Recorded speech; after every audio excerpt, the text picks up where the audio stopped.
So let's fast forward. You guys train, you guys are killing all the circuits, you're doing international stuff, and then you get to the Olympics, right? You go to Sochi. That was super fast forward. That was like times 16. Sorry. I'm like really super ADD. Yeah. No, it works. No, it's good.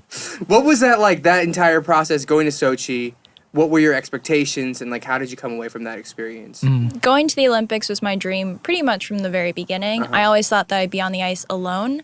I didn't expect that Alex would be there with me. Well, not always. Like initially, you thought. Initially, I was like, okay, my Olympic dream is center ice, doing my thing. Right. Alex in the stands cheering me cheering on. her on like a good like, big hey, brother. Yeah, I'm he's here. like coming down on the ice. But I mean, by that point, we had that dream together. So making our first Olympic team, it's true. I'm just imagining It's Maya as true. like a little girl, like watching the Olympics on TV and then going to sleep at night and imagining her like standing in the middle of the ice, flowers and teddy bears raining down, and then her spotting her big brother being like, that's my big sister. Little sister. Oh, little sister, right. That's my little sister. She's so great. Yeah, didn't quite turn out that way. But you know what? I'm grateful. I'm so grateful because the fact that we worked so hard together, got to march in the opening ceremony together, that's so special. It's That's so cool. way better than anything I could have imagined. Whew, good. Thank God. Yeah, Because so- whew, Yeah. if you want to say something later, just tell me. Right, on the right. side, After. But, Right. You know, I feel like it's pretty genuine. So you go to Sochi. Yeah. And then you guys did not medal then. No. What was the result like? What did you have in terms of expectations, and like how was that going into it? It's kind of like our career has been very, very interesting from the standpoint. Well, I don't want to sound like I'm like, well, our career has been super interesting. It is interesting though. It has been interesting because, like I mentioned a little bit earlier, like we started off like a rocket. Like we progressed really quickly. We got good results every single year, every single competition.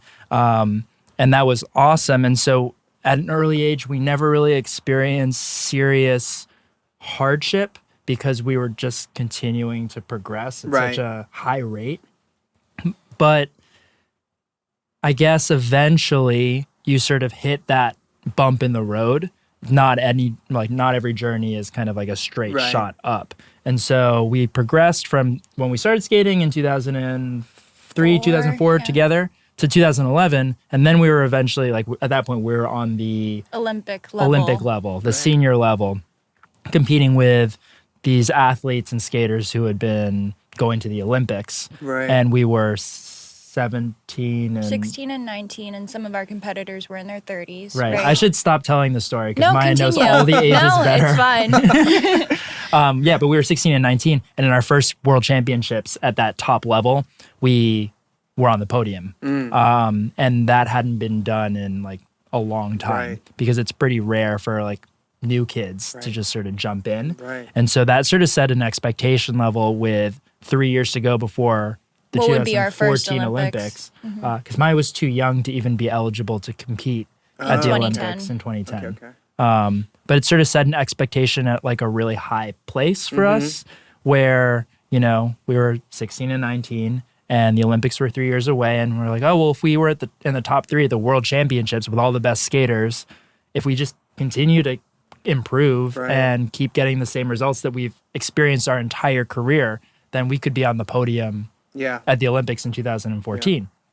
But a variety of factors, you know, whether it was just kind of like having a target on your back, like there's more pressure once you're at the top. There were injuries. There were so many different things going on where we experienced a couple of years where the results were still pretty good. We were still medaling at a lot of international competitions, but it wasn't quite the same level as that first year. We were still improving. We thought our skating was good. But going into the Olympics, that Olympic year in 2014, our expectations had kind of shifted. So it was like, it'd be great to be on the Olympic team and have that experience, not necessarily expecting to medal that first time around at that point. But we got a lot of great advice about just enjoying the experience. And because I think we really took the moment in, that inspired us a ton heading into 2018. We I think embraced being at the Olympics so much. We were not shy about trying to experience all the various aspects of being at the games, whether it's just like the competitive experience, but also just hanging out in the Olympic Village, That's talking so to cool. people, meeting other athletes. Every athlete has like a different style of approaching their focus and concentration. Some people are really just like, I'm going to be here and only focus on my competition, not talk to anyone. And we were more social and still focused on the competition. Yeah. And just getting to watch other events and meet other athletes from different places inspired how we wanted to approach our career from 2014 to 2018.